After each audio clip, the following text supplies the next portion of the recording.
마가복음 12장 13절에서 27절 우리 함께 합독하겠습니다. 같이 읽겠습니다. 그들이 예수의 말씀을 책잡으려 하여 바리새인과 헤롯단 중에서 사람을 보내매 와서 이르되 선생님이여 우리가 아노니 당신은 참되시고 아무도 꺼리는 일이 없으시니 이는 사람을 외모로 보지 않고 오직 진리로서 하나님의 도를 가르치심이니이다. 가이사에게 세금을 바치는 것이 옳으니이까 옳지 아니하니이까 우리가 바치리이까 말리이까 한데 예수께서 그 외식함을 하시고 이르시되 어찌하여 나를 시험하느냐 데나리온 하나를 가져다가 내게 보이라 하시니 가져왔거늘 예수께서 이르시되 이 형상과 이 글이 누구의 것이냐 이르되 가이사의 것이니이다. 이에 예수께서 이르시되 가이사의 것은 가이사에게 하나님의 것은 하나님께 바치라 하시니 그들이 예수께 대하여 매우 놀랍게 여기더라. 부활이 없다 하는 사두개인들이 예수께 와서 물어 이르되 선생님이여 모세가 우리에게 써주기를 어떤 사람의 형이 자식이 없어 아내를 두고 죽으면 그 동생이 그 아내를 취하여 형을 위하여 상속자를 세울지니라 하였나이다. 7형제가 있었는데 마지가 아내를 취하였다가 상속자가 없이 죽고 둘째도 그 여자를 취하였다가 상속자가 없이 죽고 셋째도 그렇게 하여 7이 다 상속자가 없었고 최후의 여자도 죽었나이다. 7사람이 다 그를 아내로 취하였으니 부활 때 곧 그들이 살아날 때에 그 중에 누구의 아내가 되리이까? 예수께서 이르시되 너희가 성경도 하나님의 능력도 알지 못함으로 오해함이 아니냐. 사람이 죽은 자 가운데서 살아날 때에는 장가도 아니가고 시집도 아니가고 하늘에 있는 천사와 같으니라. 죽은 자가 살아난다는 것을 말할진대 너희가 모세의 책 중 가시나무 떨기에 관한 글에 하나님께서 모세에게 이르시되 나는 아브라함의 하나님이요 이삭의 하나님이요 야곱의 하나님이로라 하신 말씀을 읽어보지 못하였느냐. 하나님은 죽은 자의 하나님이 아니요 산 자의 하나님이시라. 너희가 크게 오해하였도다 하시니라. 아멘. 중국집에 가시면 짜장이냐 짬뽕이냐 고민해 본 적 다 있을 겁니다. 그리고 직장인들에게 오늘 점심에 뭐 먹지? 이거 아마 인류 최대의 고민일 겁니다. 그리고 기껏 택했는데 생각보다 맛이 없으면 자신이 놓친 것에 대한 아쉬움이 커지기도 합니다. 예를 들면 짬뽕 먹지 짜장 먹지 하다가 짜장이요. 그런데 짜장이 생각보다 맛없으면 짬뽕 먹을 걸 이 마음이 하루 종일 갑니다. 그러니까 이 놓친 거에 대한 아쉬움들이 커져요. 그런데 또 어떤 질문들은 또 나를 참 당황스럽게도 합니다. 예전에 한 광고에서 여성이 데이트 잘하다가 오빠 나 요즘 살찐 거 같지? 라고 물어보면 이제 남자는 공경에 빠집니다. 그 광고가 그래요. 그리고 또 어떤 제가 개그 프로를 봤는데 이렇게 김희선이 이렇게 나왔어요, 방송에. 그러니까 이제 부인이 와 김희선 진짜 예쁘다. 오빠 김희선이 예뻐? 내가 예뻐? 이렇게 물어봅니다. 그러니까 이제 그 남편이 당연히 자기가 더 예쁘지 그렇게 하니까 갑자기 그 부인이 이렇게 얘기하는 거예요. 오빠 말이 되는 소리를 해. 길 가다가 물어봐. 다 김희선이 이쁘다 그래. 우리 엄마도 김희선이 더 이쁘대. 오빠는 그게 문제야. 그러고 이제 삐져요. 그리고 다음 날인가 이제 손혜진이 나와요. 그러니까 이제 오빠 내가 이뻐 손혜진이 이뻐. 그러니까 이제 어제 있었던 일이 있잖아요. 그러니까 이제 당연히 손혜진이 이쁘지. 그랬더니 오빠 말이라도 내가 더 이쁘다고 해야지. 어떻게 그런 식으로 말할 수 있어. 오빠는 그게 문제야. 이렇게 또 얘기를 해요. 어쩌라는 걸까요? 그랬더니 이제 그 다음 날에 이제 또 이제 다른 여자가 나왔어요. 그 여자가 기억이 누군지는 기억이 안 나는데 어쨌든 이제 오빠 저 여자가 이뻐? 내가 이뻐? 또 물어보는 거예요. 이제 남자는 본인이 이쁘다고 하면은 거짓말한다고 뭐라고 하고 또 여자가 이쁘다고 하면 말이라도 그렇게는 뭐라고 하고 그래서 막 얘기하다가 당연히 저 여자가 더 이쁘지 라고 하면서 그 TV에 비치는 너의 모습 이렇게 얘기를 해요. 그랬더니 이제 부인이 똥 싸고 있네 이렇게 얘기하거든요. 그러니까 어떻게 해도 아무렇지도 않는 어떻게 해도 문제가 생기는 그런 상황들 우리가 어떤 답을 해도 문제가 되는 상황들이 있을 때가 있어요. 그거는 우리에게 당황스러울 때가 있습니다. 아이들에게도 있죠. 아이들에게 엄마가 좋아 아빠가 좋아 라고 하면 이건 아이들한테 있어서는 최악의 문제예요. 이 답은 정말 어떻게 할 수가 없어요. 근데 어떤 제가 아는 목사님이 그런 얘기 하더라고요. 자기 딸한테 물어봤대요. 엄마가 좋아, 아빠가 좋아? 그럼 딸이 언제나 똑같이 얘기한대요. 둘 다 똑같이 좋아. 근데 그 대답이 너무 기계적으로 느껴진 거예요, 목사님이. 그래서 아무도 없을 때, 딸하고만 있을 때 또 물어본 거예요. 엄마가 좋아, 아빠가 좋아? 그랬더니 이제, 둘 다 똑같이 좋아. 아니, 그렇게 말하지 말고 정말 그 중에 조금이라도, 1%라도 엄마가 더 좋아, 아빠가 더 좋아? 그랬더니 딸이 이렇게 얘기했대요. 근데 아빠, 그런데 이렇게 그거 대답하면 엄마가 상처받아. 난 대답할 수가 없어. 라고 얘기했대요. 근데 엄마가 상처받는다는 얘기는 무슨 얘기일까요? 아빠가 더 좋다는 얘기죠. 그래서 저한테 와서 자랑스럽게 이야기하는 거예요. 딸이 이렇게 얘기했어. 그러면서. 그래서 저도 물어봤어요. 아이들한테. 엄마가 좋아? 아빠가 좋아? 물어봤어요. 근데 우리 아이들은요, 그 딸보다 굉장히 고난이도의 대답을 해요. 제가 어떻게 말할 수가 없어요. 내가 엄마가 좋아? 아빠가 좋아? 물어보면 애들이 뭐라고 하는지 아세요? 하나님이 좋아. 이제 거기서 제가 더 이상 하나님이 좋다는데 거기서 제가 더 이상 그 상황에서 야 하나님 말고 뭐 이렇게 말하기가 좀 그렇잖아요. 너무 애들이 신앙적인 대답을 하니까 제가 더 이상 물을 수가 없어요. 어쨌든 근데 그래도 이제 또 물어봐요. 그럼 하나님 빼고 엄마가 좋아, 아빠가 좋아? 그럼 이제 우리 아이들도 둘 다 똑같이 좋다고 해요. 근데 저는 그게 거짓말인 걸 알아요. 왠지 아세요? 잠을 잘 때가 되면 제 곁에 아무도 안 와요.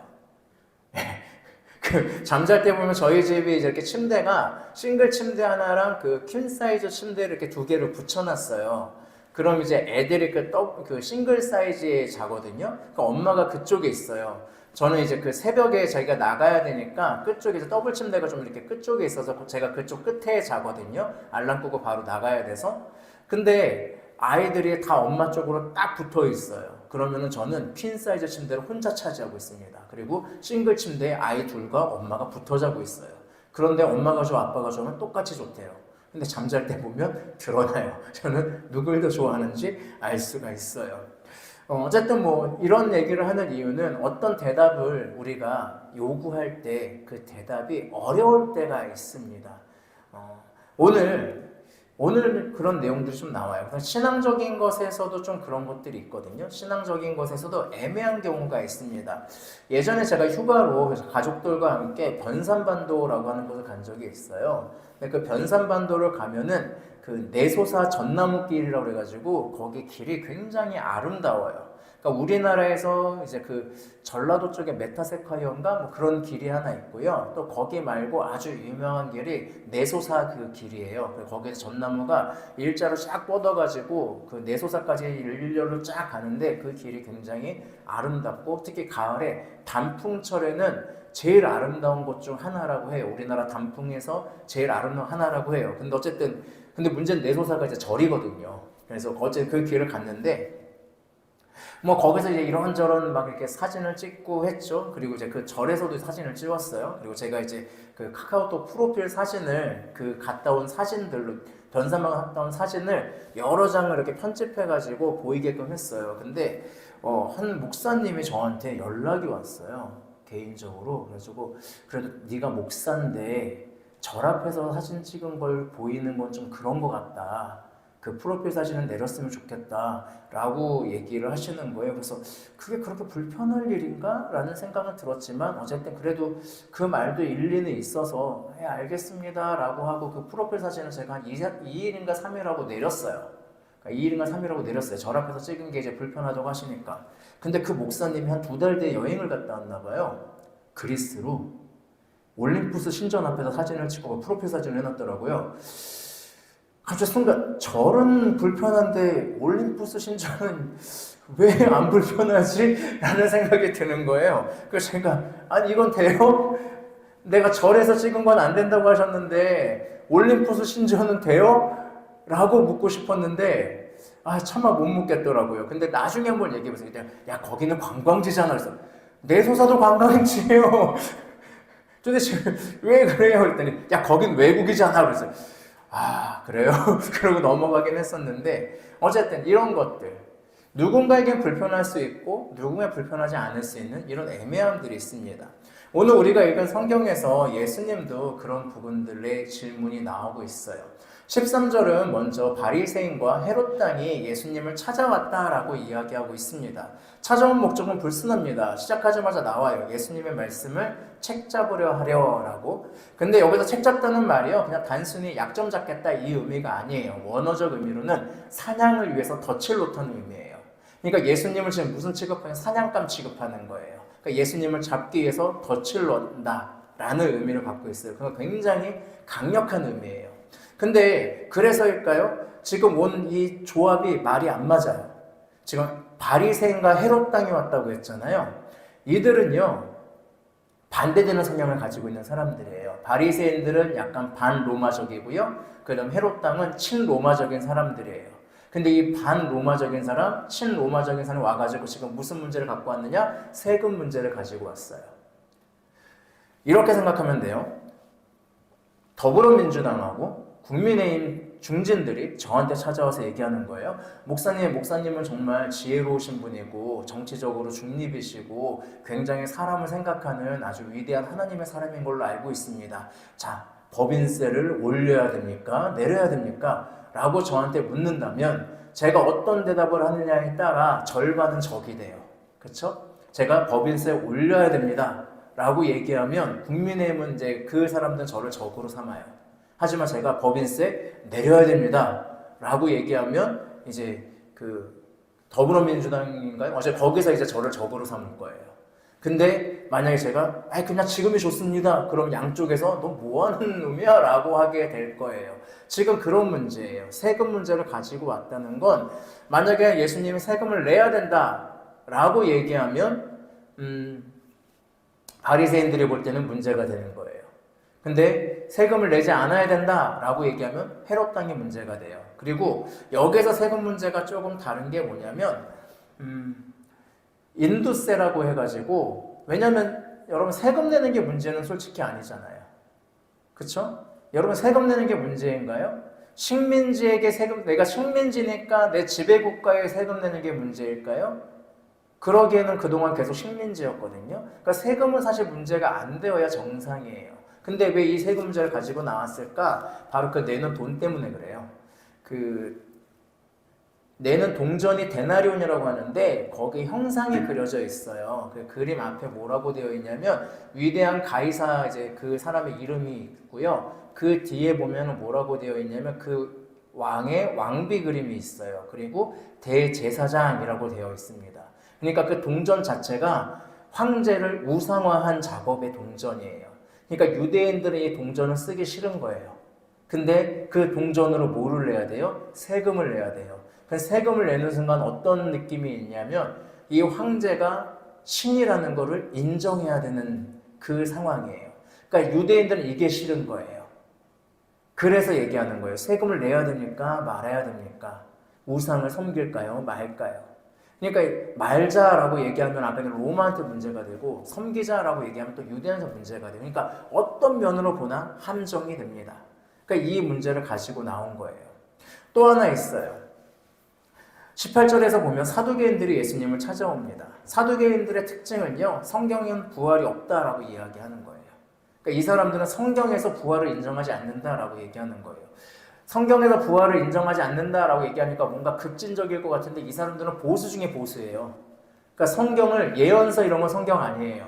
우리가 읽고 있는 뭐 이사야, 예레미야 이런 거 다 성경 아니에요. 이 사람들은 앞에 있는 모세 5경, 창세기, 출애굽기, 레위기, 민수기, 신명기 딱 요 5개만 성경이에요. 근데 이 5권에는 부활에 관한 내용이 없거든요. 그러니까 이 사람들은 부활을 인정하지 않아요.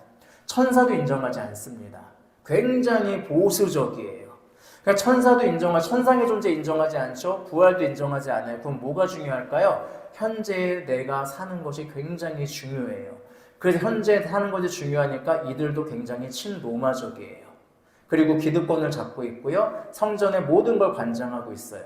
이 당시에 바리새인들의 돈이 꽤 많았다고 하는데 이 바리새인보다 돈 많던 사람들이 바로 사두개인들이에요.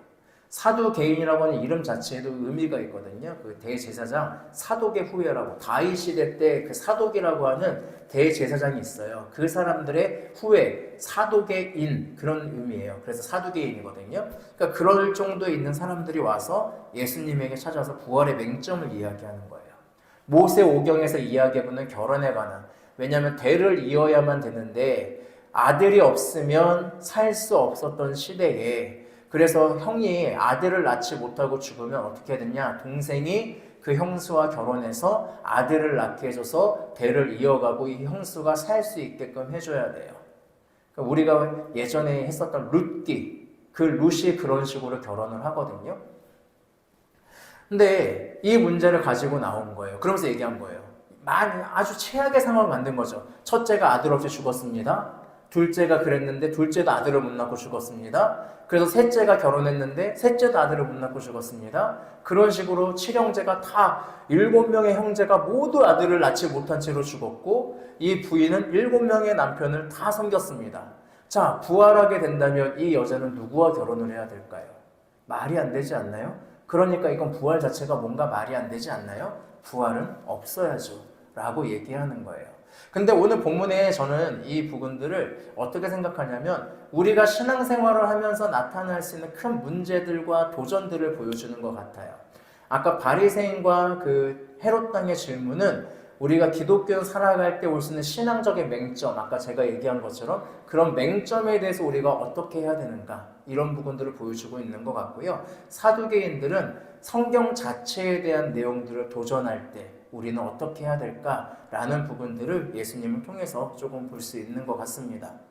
오늘 마찬가지예요. 아까 사람들은 예수님을 쓰러뜨리기 위해서, 곤란하게 하기 위해서 질문을 하고 있어요.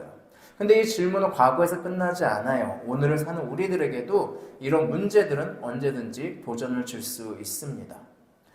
안 그럴 것 같은데 은근히 그래요. 우리가 사는 세상의 시스템과 신앙이 부딪히지 않을 것 같은데 은근히 부딪힙니다. 예를 들면 무거운 이야기지만 우리나라는 국가 특성상 국방의 의무를 지고 있어요.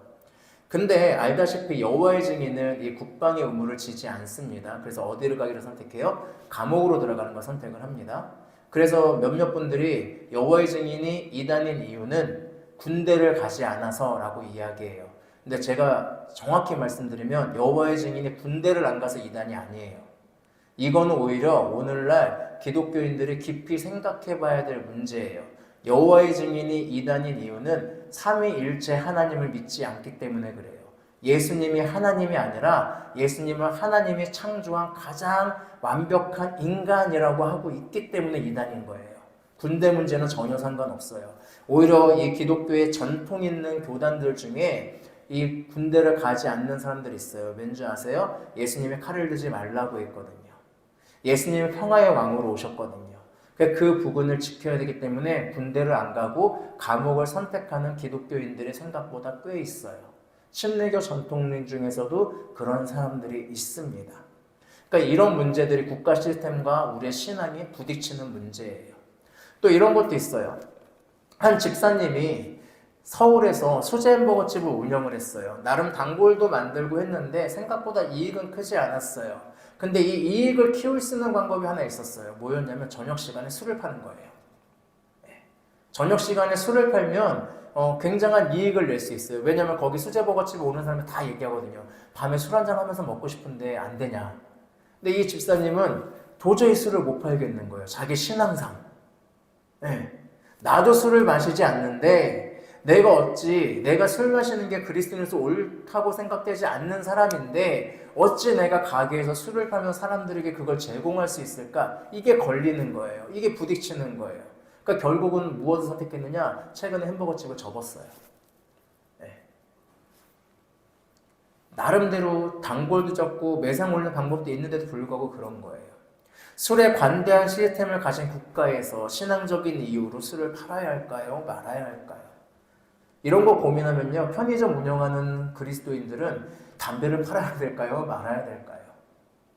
이게 신앙과 우리의 삶에 은근히 부딪히는 그 시점들이 있어요. 오늘 세금 문제처럼 섣부르게 팔지 마세요라고 얘기하기도 그렇고 또 파세요라고 얘기하기도 애매한 상황들, 그런 상황들이 있습니다.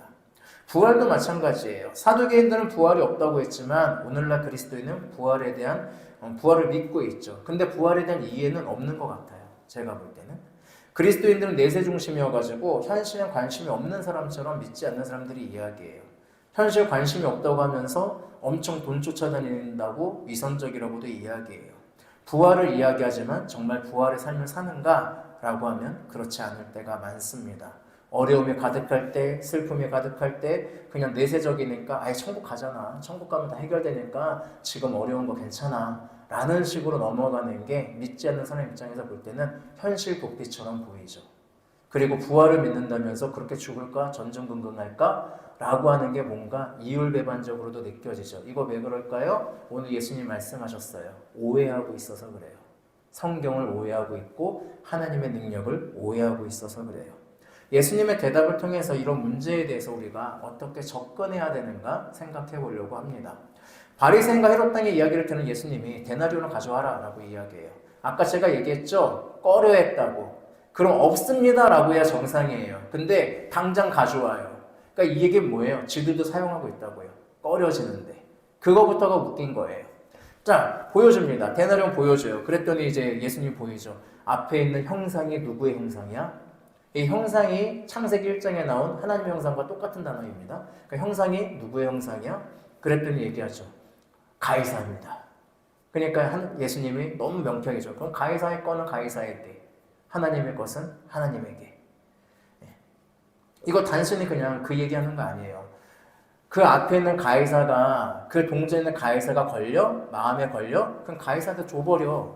왜 그걸 네가 갖고 있어? 가이사한테 줘버려. 필요 없잖아. 근데 너는 누구야? 너는 하나님의 형상으로 살아가는 사람이야. 그러니까 너의 삶은 하나님의 형상으로서 하나님께 드려지는 삶을 살아. 그런 국가에서 얘기하는 세금 시스템이 옳으냐 그르냐 이거 가지고 싸우지 말고, 그러다 또 현실 도피로 가지 말고, 그게 더러운 돈 생각하면 그 더러운 돈 더러운 삶에 줘버려. 중요한 건 뭐냐면 네가 지금 하나님의 형상, 그 동전엔 가이사의 형상이 있는데 너는 지금 누구의 형상으로 살아가고 있니? 이게 예수님의 말씀이에요. 그래서 너희는 하나님의 형상으로 살아갔으면 좋겠어. 그러니까 사람들이 뭐라고 느껴요? 놀랍게 여기는 거예요. 사두개인과 마찬가지예요. 아까 모세 오경을 통해서 부활은 없다라고 얘기하면서 그 증거를 가져오잖아요. 근데 예수님이 지금 뭐라고 해요? 니네 성경도 오해하고 있고 하나님의 능력도 오해하고 있어. 잘 봐 라고 하면서 하나님의 자신을 소개할 때 뭐라고 소개해? 모세한테 처음 나타날 때 하나님이 자신을 뭐라고 소개했어? 나는 아브라함의 하나님, 이삭의 하나님, 야곱의 하나님이다. 근데 모세 때 이들은 이미 죽은 사람들이잖아요. 죽은 사람을 위해서 하나님이 모타로 언급을 해요. 이미 죽고 없어진 사람을 부활이 없다면 하나님이 왜 그래요? 하나님은 산자의 하나님이다. 그 얘기는 뭐예요? 아브라함과 이삭과 야곱은 비록 죽어있는 상태이지만 하나님의 능력으로 언제든지 살아날 수 있는 사람이다라는 거예요. 하나님 안에서 아브라함, 이삭, 야곱은 언제나 뭐하고 있어요? 살아있어요. 그래서 하나님은 산자의 하나님이고 아브라함과 이삭과 야곱도 언젠가는 어떻게 된다고요? 산다고요. 부활한다고요. 이게 예수님의 이야기예요. 너희들 왜 하나님의 능력을 그렇게 축소시키냐라고 얘기하는 거예요. 하나님의 그 부활을 왜 거부하면서 현세를 이상하게 즐기고 있냐라는 거예요. 그게 예수님의 말씀이에요. 그래서 오늘날도 이 두 가지로는 잘 생각하시면 돼요. 그리스도인은요, 친세상도 아니고요, 반세상도 아니에요. 목사님들이 자꾸 전 이해가 안 되는 게 되게 세상적인 걸 악한 걸로 하면서 왜 이렇게 돈은 또 밝히시는지. 그렇잖아요. 세상이 악하면 돈도 거부하던지. 돈은 되게 밝히시면서 세상은 거부하게 하잖아요. 이게 뭔가 안 맞잖아요.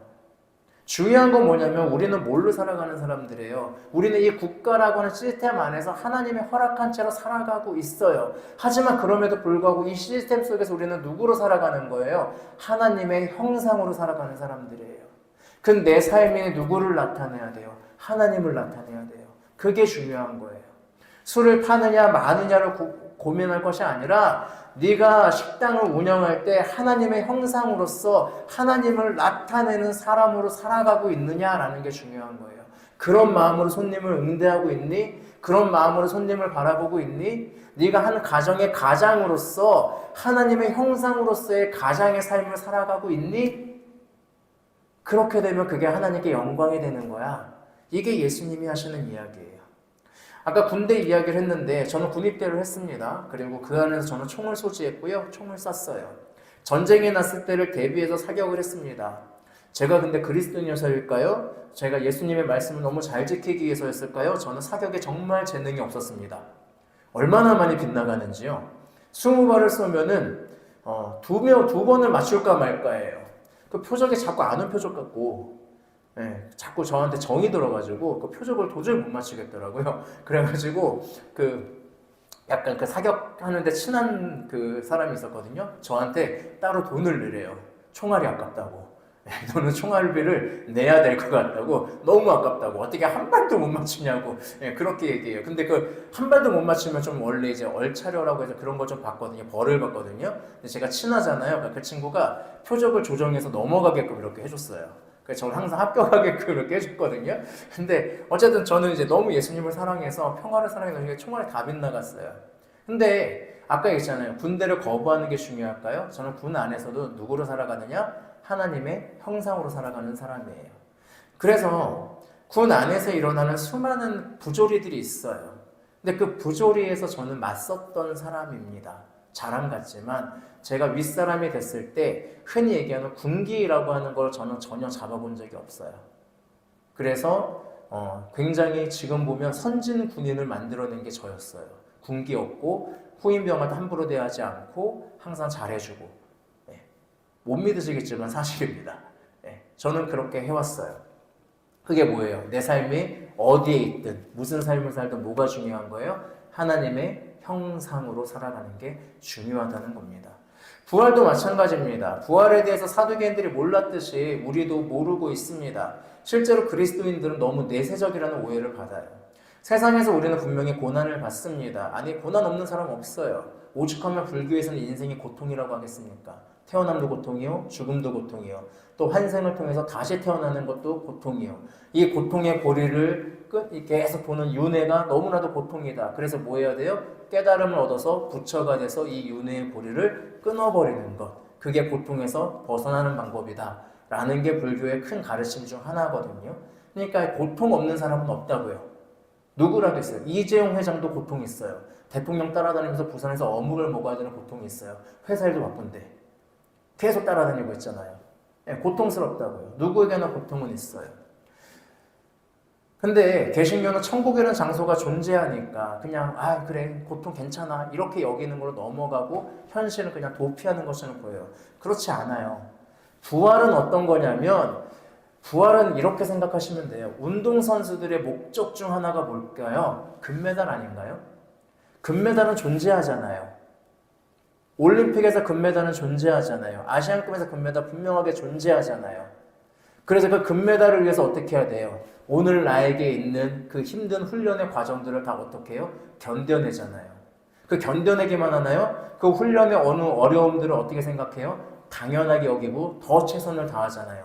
자신의 한계를 뛰어넘기 위해서 노력하고 또 노력하잖아요. 김연아 선수가 빵을 그렇게 좋아한대요. 빵을 그렇게 좋아하는데 시즌이 되면 그 빵을 한 번도 먹질 못한다고 하잖아요. 그러니까 당연하게 여기잖아요. 왜 그래요? 금메달을 위해서. 그 영광의 자리를 위해서라면 지금 내가 이것을 견디고 참는 거 당연하잖아요. 근데 그게 현실 도피인가요? 아니잖아요. 오늘의 현실에 더 최선을 다하는 거잖아요. 영광의 자리를 위해서. 그 영광의 자리에 오는 그 어려움들을 당연히 어떻게 하는 거예요? 감당해내는 거잖아요. 그리스도인들에게 고난은 그런 거예요. 우리는 부활이라고 하는 확실한 영광의 자리가 있어요. 하나님의 나라라고 하는 그 하나님 나라의 삶의 영광의 자리가 분명하게 있어요. 그 삶을 바라보기 때문에 이 세상에서 그 삶과 반대되는 것들을 할 때 어떻게 해요? 우리는 맞서잖아요. 맞서니까 세상이 어떻게 해요? 우리를 핍박한다고요. 그 핍박을 우리는 어떻게 하는 거예요? 당연하게 여기고 내가 훈련한다고 생각하고 어떻게 하든 이겨내는 거잖아요. 제가 레슬링 선수였던 김현우 선수가 했던 말이 기억이 나요. 나보다 더 땀을 흘린 선수가 있다면 금메달을 가져가도 좋다. 얼마나 땀을 흘렸겠어요. 다 한 증인 것 같아요. 그래서 땀이 많아서 그랬던 것 같은데 어쨌든 자신의 금메달을 땄을 때 얘기한 거잖아요. 나보다 땀을 더 흘린 자가 있다면 가져가도 좋다. 그게 뭐예요? 그것을 위해서 오늘 하루하루에 최선을 다하며 살아갔다는 증거잖아요. 그리스도인의 부활은 바로 그런 거예요. 여러분 성경에 나오는 위인들 중에 하루하루를 대충 산 사람이 있나요? 다윗이 대충 살았나요? 다윗이 고난이 왔을 때 아이씨 나중에 부활하면 되니까 천국 가면 되니까 그러고 넘어갔나요? 그러지 않아요. 하나님의 영광을 위해서 오늘 하루의 삶을 최선을 다했다고요. 이게 예수님이 말씀하시는 거예요. 사두개인들은요 현세가 중요해서 로마에 빌붙어서 특권을 누리고 성전에서 자신들이 만든 시스템으로 하나님의 집을 강도의 소굴로 바꾸어서 즐기며 살아갔어요. 하지만 우리 그리스도는 그렇게 하지 못하죠. 왜요? 부활할 거잖아요. 하나님을 만날 거잖아요. 예수님을 만날 거잖아요. 그때 우리에게 어쩌면 금메달의 자리가 될지 은메달의 자리가 될지 뭔가가 결정이 될 거잖아요. 그럼 오늘 하루에 내가 흘린 땀은 어때요? 오늘 하루 내가 흘린 삶, 오늘 하루 내가 사는 삶이 과연 그 부활의 영광을 위한 삶을 살고 있는가? 한번 체크하셔야 되잖아요. 그럼 어떻게 대충 살 수 있어요? 그냥 단순히 어려움이 아이씨 나중에 부활하면 그만이지 천국 가겠지 이게 아니라 그 천국의 삶을 바라보기에 오늘 나에게 찾아오는 고난을 당당하게 감당하며 하나님께 영광이 되는 삶을 살아가는 사람들이 그리스도인이에요. 그럼 대충 살 수 없죠. 저 아무리 저한테 대충 해도 설교 대충 준비할 수 없어요. 제가 잘하고 못하고를 떠나서 준비하는 그 과정에서는 하나님의 말씀을 온전히 준비해야 되기 때문에 보고 또 봐요. 제가 지금 책 읽을 시간이 은근히 안 나오기도 하는데 왜 이렇게 내가 독서량이 적지? 라고 생각했는데 한 목사님이 저한테 얘기하더라고요. 아니 한 주에 책을 8권씩을 보시면서 내가 8권 안 보는데요. 그랬더니 주석을 8권 이상 보시잖아요. 그래서 주석을 내가 하루에 몇 페이지를 보나 봤어요. 한 40페이지 정도씩 보거든요. 설교를 위해서. 그래서 40페이지씩 8권이면은 한 300페이지 정도를 매주 지금 보고 있어요. 그 와중에 또 다른 책을 보려고 하고 있어요. 근데 이 과정에 저는 즐거워요. 나중에 영광의 자리가 뭔지는 모르겠는데 그래도 즐거워요. 왜? 하나님을 좀 더 알아갈 수 있는 것 같으니까. 그리고 그것을 여러분들한테 전할 수 있다는 사실이 설렐 때가 있어요. 다만 좀 더 잘 전해야 될 텐데 라는 반성은 할 뿐입니다. 그리스도는 그런 거예요. 오늘을 결코 허투루 보내지 않아요. 이게 예수님 말씀하신 부활에 관한 이야기입니다. 하나님은요 살아있는 자의 하나님이십니다. 오늘 이 말씀을 하시는 예수님은 훗날 부활의 주로서 자신의 말이 사실임을 보여주시고 이 세상을 떠나셨고 다시 돌아올 것이라고 말씀하셨습니다. 그리고 그 말씀을 믿는 그리스도인은 이 땅에서 가이사의 형상이 아닌 하나님의 형상으로 살아갈 것입니다. 논쟁과 갈등 속에서 살아가는 자가 아니라 하나님의 형상으로서 오늘 이 땅에서 하나님의 영광을 드러내는 삶을 살 것이고 하나님은 그런 그리스도인을 돌보실 것입니다. 하나님 나라를 살아가는 자들을 돌보시고 세우시고 빛나게 하신 하나님이 예수님을 구주로 받아들이고 인정하며 그 삶을 살아가는 여러분의 올 한 해도 돌보시고 나아가게 하실 것입니다. 앞으로도 우리 삶에는 여러 가지 도전과 논쟁이 있을 수 있습니다. 오늘 찾아온 것처럼 그런 것들이 있을 수 있습니다. 하지만 사람들은 성경도 모르고 하나님의 능력도 모르기 때문에 우리를 비난할 수 있습니다. 하지만 우리는 성경도 알아갈 것이고 하나님의 능력도 알아갈 것입니다. 그래서 우리는 영광의 자리를 위한 오늘을 살아가게 될 것입니다.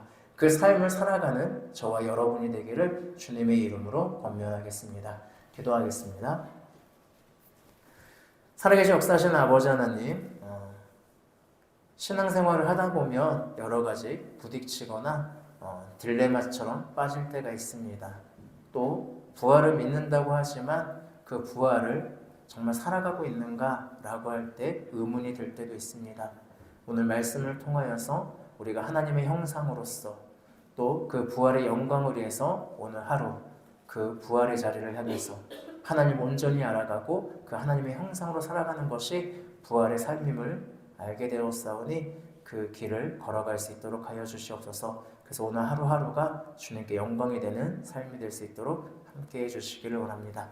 예수님의 이름으로 기도합니다. 아멘.